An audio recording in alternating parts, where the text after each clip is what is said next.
This is Josiah Pike with Alaska's News Source. We've learned now that a fishing vessel carrying 50,000 gallons of diesel fuel, the Arctic Sea, crashed into St. George Island Monday, which caused a spill, according to the Alaska Department of Environmental Conservation. They're the ones providing most of this information. This vessel, besides just carrying the diesel fuel, is also carrying 2,000 gallons of lube oil and hydraulic fluid. And as of 2:30 p.m. Thursday, which is when we got our last update, we are unsure of how much exactly of the fluid is spilled.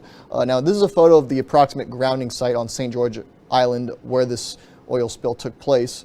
Now, in terms of the environmental impacts of this spill, the biggest concern is the sea lion and seal rookeries, with the nearest known site being about 2 miles west of where the spill took place.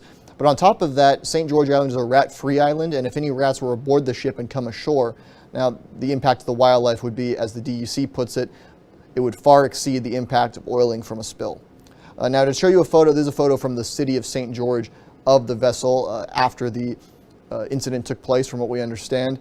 Now, bad weather prevented any ship from getting alongside the ship for wreckage assessment. Spill response and salvaging operations are in discussion, and winter storms in the area could pause salvage operations until the spring.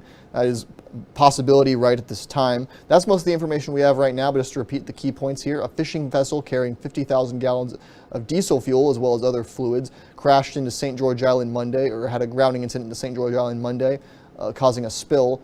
And this vessel concerned the Arctic Sea was carrying 2,000 gallons of lube oil and hydraulic fluid on top of the diesel fuel.